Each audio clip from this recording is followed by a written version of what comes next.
Does residential real estate actually act as a hedge against inflation? Well, the answer surprised me to some regard. This is pretty interesting. I'm going to share with you some data from the Fed, the St. Louis Federal Reserve Board. Median sales price of houses sold in the U.S. All right, so a couple things. This goes back to 1963. The Census Bureau actually has a lot of data on this, and I used to have a bookmark URL which goes back to like 1930s is by region. It was fantastic. I try to review that as the URL is the broken link now. They've updated a lot of the Census Bureau data in terms of how to negotiate it. I haven't taken one of the courses on YouTube. You can follow it, and they'll show you how to do it. I need to because tons of stuff on the Census Bureau, but this is still pretty good. Look. Real estate is contingent on location. We all know that. But generally speaking, does residential real estate provide a hedge against inflation? I was under the impression, no, it wouldn't. And I'm wrong. It's amazing to me. So we're going back to 1963. I really just want to start with 1966. And what we're doing is we're taking the Dan Coolbert's bucket thing here, and I'm just using inflation, CPI in the United States from 1966 to 1982. Now I'm really going all the way up to 2020. All right, but that's not what I really want to do. Is use the 1966. We'll even go to 1985 to get a gauge because that's when the inflation was really kicking in, and for America. And I said, well, if real estate can keep up with it there, that's a good sign. And I was actually surprised it did. Now there were a couple years we had a couple down years, like right here. At the end of Q4 1969, hold on. No. If anything's Fauci's walking by, come to get us. Is at 24.9, and then at the end of 24,900 is the median real estate price.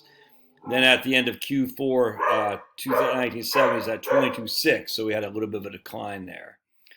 But anyway, as you can see here, so we just went over month by month by month, and then I'm just going to say. Fed. All right. So what we're going to do is we're going to start it at 21,000 in 1966. All right. So Q1 1966, the median real estate price is 21,000. Then we're using the inflation numbers. And we're saying if real estate followed the basic CPI by 1970. The house should be worth $25,887, whereas in actuality it was $22,600. In 1975, the house should be worth $35,870. In reality, it was $41,200. In 1980, the house should be worth $55,000 roughly. In reality, it was $66,000. So not only did residential real estate keep up with inflation, actually beat inflation. Now, we can make a case for the decreasing interest rates from then on.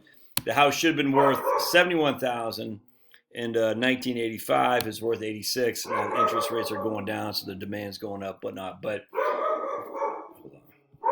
And if you want to go all the way, you should say the house that was worth 21,000 in 1966 should be worth 173,000 in 2020.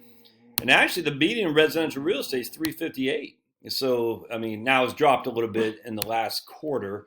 It went from 358 to 347 in Q1, but I was surprised by it. So residential real estate. Stop. I'm trying to do a video. Jeez Louise and blue cheese, everybody. Residential real estate has kept up with inflation. And even in inflationary times and lower interest rate times as well. I find that pretty amazing. That was good to see. So let's go to 2009 when we had deflation right there.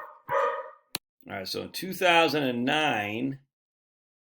2007, the median real estate price was $257, and then it fell to $208. So pretty significant drop.